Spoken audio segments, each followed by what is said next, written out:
여기 있었던 게 작년 8월인가요? 9월인가요? 거의 반년이 지나가지고 다시 서게 되니까 기분이 묘하네요. 오늘 기자회견을 자청하게 된 것은 이번 전당대회의 의미를 다시 새겨보기 위함이었습니다. 사실 이번 전당대회 과정을 보면서 상당히 의아했습니다. 헌정사에 한 번도 없었던 일들이 일어났습니다. 현대사의 굴곡 속에서 쓰러져간 수많은 민주화의 열망들이 얻고 싶었던 것은 정말 간단했습니다. 만인이 자기 손으로 직접 지도자를 선출할 수 있는 선거권과 스스로가 그 지도자가 되기 위해서 앞으로 나설 수 있는 피선거권입니다. 4.19, 5.18 그리고 87년의 민주화를 거치면서 그것이 바로 민주화의 시작과 끝이었습니다. 하지만 지금 이 정당은 국민의 세금만 지원받고 정작 국민의 의사를 지도자 선출에 반영하지 않는 방식으로 국민 다수의 선거권을 제한했습니다.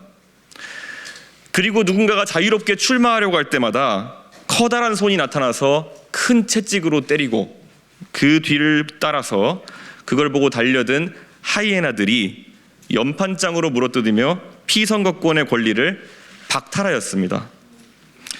회의실마다 김영삼 대통령의 사진을 걸어놓고 민주화를 숭상한다고 하는 정당에서 처음 해보는 경험입니다. 그런데 처음 해보는 경험이지만은 저는 어디선가 한 번쯤은 겪어본 것 같은 미약한 기시감 속에서 불현듯 떠오른 이야기가 있습니다. 아마 저만이 가지고 있는 기억이 아닐 것입니다. 우리들의 일그러진 영웅이라는 책입니다. 1987년에 쓰여진 이 책을 제가 채 10살이 되기 전에 재미있게 읽었던 기억이 있습니다. 하지만 저는 그 당시에 안타깝게도 이 책이 가진 정치 사회적 함의를 읽어낼 정도로 세상을 알지는 못했습니다. 하지만 제 머릿속에 선명하게 이름 3글자는 남아 있습니다. 엄석대. 빨리 머릿속으로 떠올려 보십시오. 그 이름. 놀랍게도 1987년에 이문열 작가가 우리들의 일그러진 영웅을 통해서 그려냈던 시골 학급의 모습은 최근 국민의힘의 모습과 다 있습니다. 엄석대는 형식적으로는 나름의 민주적인 절차를 통해 선출된 반장이었습니다. 그런데 이 학급이 운영되는 방식은 서울에 있다가 시골 학급에 전학 온 주인공 한병태의 눈에는 모든 것이 이상해 보였습니다. 엄석대가 아이들의 물건을 빼앗고 자체적으로 규정을 만들어가지고 징벌했습니다. 한병태는 그런 엄석대에게 저항해 보려고 노력을 많이 했습니다. 분명히 잘못한 것은 엄석대인데 아이들은 한병태를 내부 총질러로 몰아서 괴롭힙니다. 아이들은 군것질부터 만화가게 출입까지 정말 사소한 한병태의 잘못들을 계속 찾아내서 오히려 담임 선생님에게 제보하면서 공격하게 됩니다. 결국 선생님은 한병태를 불러서 엄석대가 그럴 리 없다면서 한병태 네가 잘못하고 있는 것이야 라면서 내부 총질하지 말라고 이야기합니다.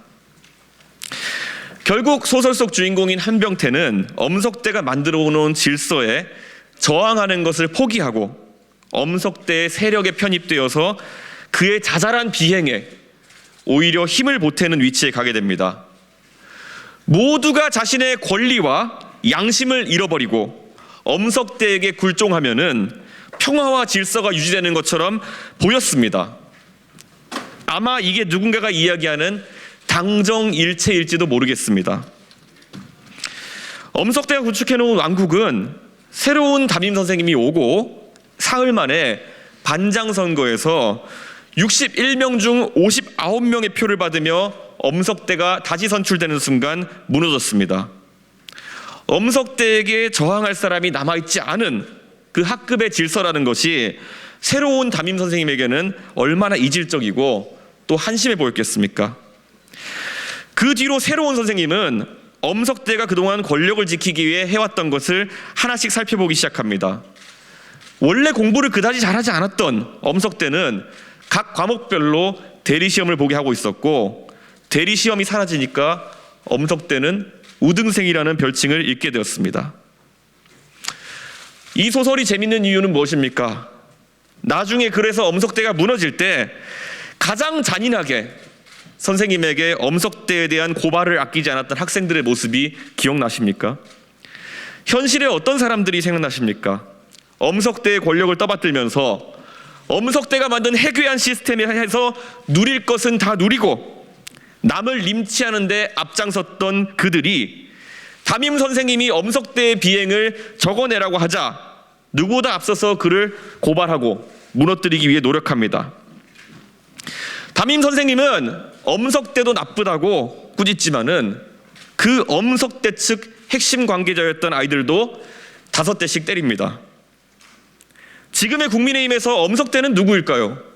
그리고 엄석대 측 핵심 관계자는 어떤 사람들일까요? 누군가가 전당대회를 반장선거에 비유했던가요?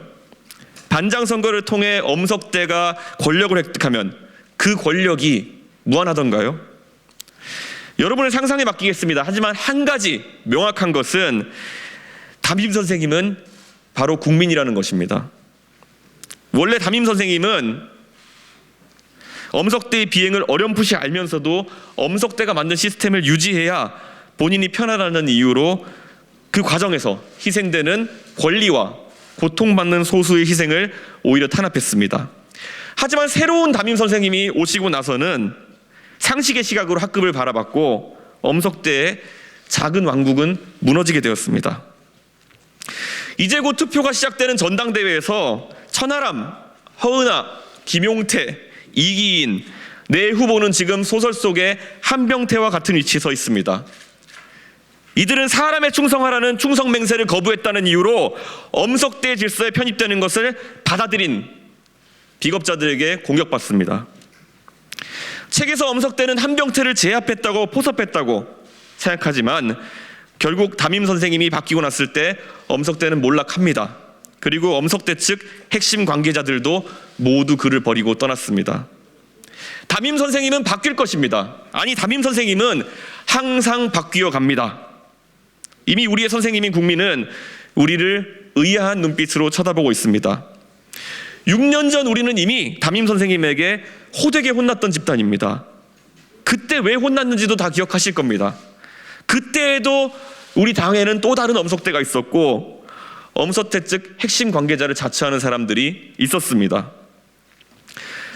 그때 그것을 지적하고 나섰던 한병태는 배신의 정치로 지목받았고 그 뒤로 수년간 공격받았지만 굴하지 않았습니다. 하지만 그 한병태 정말 많이 힘들었을 겁니다.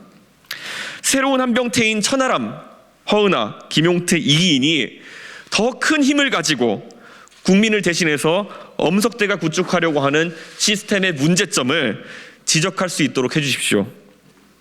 이들이 이번에 힘을 얻어서 그것을 지적해내지 못한다면은 나중에 결국에 다가오는 총선에서 국민이 담임 선생님의 역할을 하면서 교정할 수밖에 없는 상황이 될 것입니다. 이미 초선 의원들이 연판장으로 손에 묻힌 비민주와 비이성의 오명은 지워지지 않을 것입니다. 정당이 국민들에게 민주를 외치기 부끄러운 상황이 되었을 때 정부 수립을 이끌었던 초대 대통령도 그 영광에서 민주라는 절차적 정당성이 사라졌을 때 동상이 끌어내려지고 망명을 가야 하는 불명예를 피하기 어려웠습니다. 국가를 산업화로 이끌었던 지도자도 외부의 적을 막아야 한다는 반협박성 명분으로 유신헌법을 만들었을 때 자신의 업적에 금이 가기 시작했습니다. 당원 여러분, 이번 반장선거에서 여러분이 가진 소중한 당원의 권리로 우리는 사람에 충성하는 반이 아니라는 것을 보여주십시오. 엄석대가 만들어낸 알량한 질서가 아니라 보편적으로 타당한 정당 민주주의와 자유가 우리의 급훈이라는 것을 꼭 보여주십시오. 1987년에 우리들의 일그러진 영웅을 지은 이문열 작가의 속마음을 제가 작가의 의도와는 다르게 읽어냈을 수도 있습니다. 어쩌면 지난 대통령 선거에서 국민의힘의 대선 후보에게 지지했던 이문열 작가가 그려낸 엄석대가 저에게 누군가를 연상시키는 것은 아이러니일 수도 있겠습니다. 하지만 이제 이 소설과 다른 결말을 당원 여러분께서 써주십시오.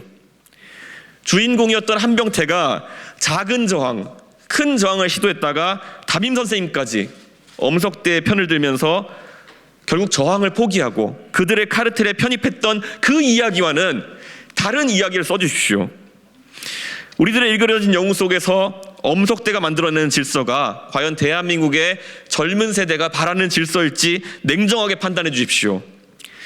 누군가의 선거권과 피선거권을 막무가내로 박탈해서 얻고자 하는 질서라는 것이 옳은 것인지에 대해서도 옳고 그름을 판단해 주십시오.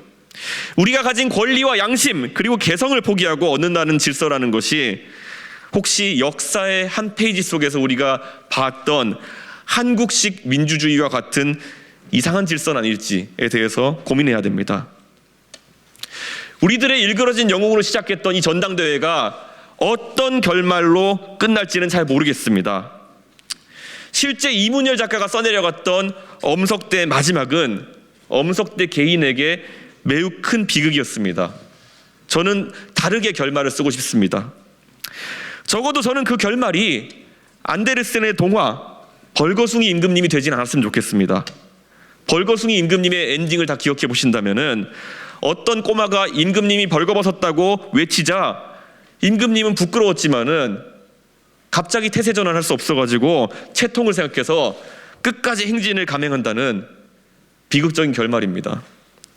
차라리 저는 결말이 임금님 기는 당당히 기가 되었으면 좋겠습니다.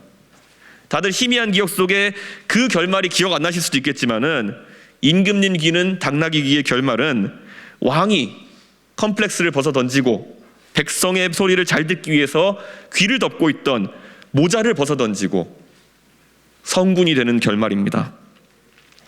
당원 여러분의 투표로 이 소설의 결말을 바꿀 수 있습니다. 천하람, 김용태, 허은하, 이기인 이 네 사람이 소설상의 나약한 한병태로 끝나지 않도록 모두 투표에 나서 주십시오. 오늘 저는 책 이야기를 씁니다. 사람 이름이 나오지 않았습니다. 엄석대를 누구와 매칭해서 생각할지는 여러분의 자유이고 고민입니다.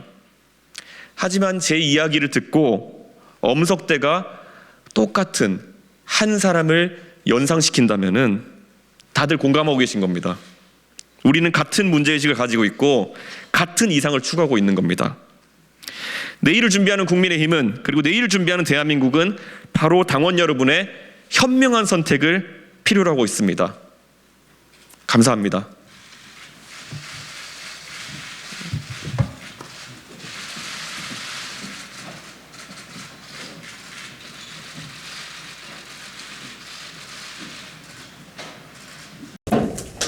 네. 혹시 질문 있으시나요? 책 이야기라서 재미가 없었죠.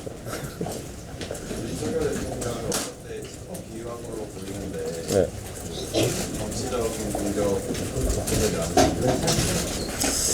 뭐 저는 이 책에서 오늘 책 이야기만 했습니다. 예, 그렇기 때문에 뭐 박현광 기자님께서 연상하시는 인물이 만약 윤석열 대통령이라면은 그건 개인의 생각을 다들 존중할 것입니다. 혹시라도 언론인들께서 보도하시면서 이것이 윤석열 대통령을 연상했다고 기사를 내신다면 아마 그것이 국민의 시각을 대변하는 언론인들의 시각이라고 저는 믿고 싶습니다. 예. 그리고 뭐 공격은 뭐 한두 번 받아봤나요? 뭐 어차피 맨날 공격하는데. 예. 또 혹시 질문 있으신가요? 직전에 안철수 후보님 기자회견 하셨는데요. 안철수 후보님은 대통령과 최근에 각을 세운 적은 없다. 일단 이렇게 주장을 하시고 그러면서도 이제 좀 비판하고 나를 세우시는 모습을 보이시는데 이런 전략 어떻게 좀 평가를 하시나요? 여러분도 아마 이 책을 다시 읽어보시면 어렸을 때 읽었던 것과 지금 아주 다른 느낌으로 이 책을 보게 될 겁니다. 이 소설 안에는 대한민국 현대사의 이야기가 많이 이제 녹아 있는 것이고 그 안에 참 한심한 군상부터 정말 불쌍한 군상까지 다 있습니다. 저는 제가 안철수 대표님의 그런 이야기를 듣고 이번 전당대회 때 행보를 보면서 이 책에 있었던 우왕좌왕하는 아이들의 모습이 생각납니다. 결국에는 이것이 옳은 것인가에 대해서 한 번쯤은 의문을 가졌겠지만은 엄석대가 가진 그 힘이라는 것에 굴복해가지고 만약에 자기가 할 얘기를 못하다가 또 자고 일어나다가 어느 날은 갑자기 하고 싶었다가 나와가지고 말은 잘 안 나오고 뭐 이런 상황이 반복된다 그러면은 저는 그 사람은 절대 엄석대를 이겨낼 수 없습니다. 엄석대를 이겨낼 수 있는 사람은 문제의식을 가지고 용기를 가지고 불이익을 감수하고 할 말을 하는 사람이다. 그런 의미에서 안철수 대표의 그런 행보는 다소 아쉬운 측면이 있습니다. 예. 혹시 질문? 예. 오전에 이제 하태경 의원이 라디오 발언에서 네. 2030 표가 당대표 투표 관건이라고 했는데 이거에 대해서 어떻게 보시는지. 사실 아무도 경험해보지 못한 이런 전당대회 투표 방식이고 무엇보다도 당원들의 조성이 너무 크게 변했기 때문에 다들 긴가민가 하고 있을 것입니다. 그런데 지난번에 저희가 컷오프 조사를 했던 6,000명 조사에서 저희가 당원들에게, 그러니까 천하람 후보를 지지하는 많은 당원들이 저희에게 피드백을 줬던 것은 도대체 낮 시간에 회사에서 일하고 있는데 전화해가지고 면접조사로 천하람 이름을 말하게 하는 의도가 뭐냐라고 이야기했습니다. 실제로 모바일 투표는 조금 더 많이 다를 겁니다. 모바일 투표를 통해서 간단하게 출근 중에도 퇴근 중에도 본인의 의사를 터치스크린으로 보여줄 수 있는 방식에서는 젊은 세대가 훨씬 편하게 생각하는 투표 방식이기 때문에 참여율이 높아질 것이다. 이렇게 저는 확신하고 있습니다. 그리고 하태경 의원이 본 것 중에서 이제 보면은 천하람 후보의 약진에 대해 가지고 상당히 긍정적인 관점을 갖고 있는데, 하태경 의원이야말로 19대 국회를 넘어 20대 국회에 들어서면서 젊은 세대와의 소통에 있어 가지고 많은 노력을 해오신 분입니다. 그렇기 때문에 하태경 의원은 젊은 세대가 강하게 무언가를 원하고 있을 때 그 힘이 얼마나 강하게 발휘되는지 잘 알고 있는 의원님이기 때문에 그런 평가를 하신 것이다 이렇게 봅니다. 네. 내일부터 모바일 투표가 네. 시작이 되잖아요. 막판까지 가봐야 알겠지만 지금 여론조사를 보면 천하용인 후보님들께서 낙관할 만한 지지율은 아닌 걸로 나오고 있어요. 만약 이 네 분 중에 한 분이라도 입성을 하지 못하게 되면 이후에 이준석의 한계가 드러났다 이런 평가가 좀 나올 수도 있을 것 같아요. 그래서 혹시 무소속 출마도 언급하시는 와중에 모두 낙마하는 결과가 나오면 향후 정치 행보 어떻게 하시고 그런 계획이 있으신가요? 저는 원래 계획을 일찍 앞서 세우진 않습니다. 그리고 처음에 이 전당대회가 시작할 때만 하더라도 소위 윤핵관이나 윤핵관 호소인이라 하는 분들이 방송에 나와가지고 뭐 이준석이 이야기하는 노선을 따르는 당원의 수가 2% 3%밖에 안 된다라는 얘기도 하고 뭐 여러 가지 자신만만한 이야기를 했다가 다시 망신을 산 상황입니다. 그렇기 때문에 예측은 무의미하고, 저는 여론조사에서 이제 보셔야 될 것이 지지층 조사라고 하는 것이 제가 당대표 할 때도 보면은 오차율이 25%였습니다. 예, 그 말은 당원 투표의 결과라고 하는 것은 지지층 조사와 전혀 관계가 없는 조사다 이러는 것이고, 여론조사 부정을 하는 것이 아니라 애초에 다릅니다. 그렇기 때문에 일부 여론조사에서 당원들 대상으로 이제 샘플링 조사, 전화해서 당원 인지를 응답한 다음에 거기에 대한 답변을 취합하는 조사에서는 이미 천하람 후보가 안철수 후보를 상당한 격차로 이기는 조사가 지금 나오고 있기 때문에 저희는 사실 2주 전부터 사실 천하람 후보와 저희 천하용인 캠프 같은 경우에는 결선 투표를 염두에 두고 모든 언론 대응이나 아니면 전 작전을 짜고 있다. 그렇기 때문에 뭐 그런 부분은 저희는 확신합니다. 예. 네, 여기까지겠습니다. 하나만 더 여쭤보겠습니다. 그 천하람 후보가 당대표가 되면 네. 엄석대는 어떻게 하는? 저와 엄석대를 생각하는 게 같은 사람인지는 잘 모르겠습니다만은 엄석대의 그 이분열 소설에서 이 마지막에 나온 엄석대 결말은 굉장히 비극적이라 말씀드렸습니다. 그래서 저는 아까 말씀드린 것처럼 벌거숭이 임금님 또 그것도 너무 하잖아요. 그건 지금 그런 상태인 것 같은데, 그래서 아마 임금님기는 당나귀기 결말이 좀 났으면 좋겠다. 예, 그 안에 보면 결국에는 성공이 되는 스토리입니다.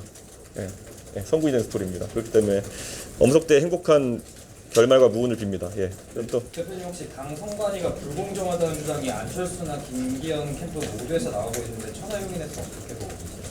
선관위가 불공정하다는 인상보다는 저는 안철수 후보가 이제 너무 그런 게 민감한 게 아닌가 하는 생각을 좀 합니다. 저 당대표 될 때도 그다지 제가 유리한 룰들은 아니었거든요. 저 막기 위해서 역선택 방지 룰도 등장하고 다 했는데 다 뚫고 이겼거든요. 그러니까 결국에는 안철수 후보님도 공부 잘하셨는데 공부 잘하는 사람들은 시험제도나 아니면은 입시제도를 크게 탓할 필요는 없습니다. 그거는 오히려 지금 보시면은 천하용인 팀의 가장 불리한 제도라고 생각했던 당원 100% 제도가 오히려 다소간의 인지도가 약하고 그리고 짜온 정치 이력이 적은 천하람 후보에게는 상당한 이득이 돼서 돌아오고 있거든요. 그러니까 항상 이 모든 불리함이나 아니면 불편함을 기획하는 주체와 그들의 의도가 한 결과는 다를 수가 있습니다. 그렇기 때문에 저는 안철수 후보님의 문제는 룰이나 아니면은 불공정성 때문이 아니라 아까 말했던 것처럼 엄석대한테 붙을까 말까 고민하는 오락가락함에 있었다.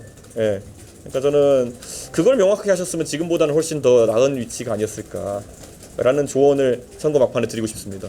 예. 후원하고 있는 이기인 후보가 장해찬 후보 윤리위에 제소하겠다고 했잖아요. 네. 징계 사안이 된다고 보시나요? 저는 윤리위가 적극적으로 활동하는 걸 좋아할 리가 없는 사람 아니겠습니까? 그런데 이 윤리위가 원래 그런 조직이 아닌데 작년에 이제 윤리위를 너무 재밌게 그 윤핵관 쪽에서 써가지고 결국 지금의 윤리위가 희화화되는 상황이 나온 것이다. 다들 이제 온라인에 가보면은 윤리위의 등장을 기대하면서 빨간 복장 또 볼 수 있는 거냐 뭐 이런 게 올라오고 있거든요 보면은.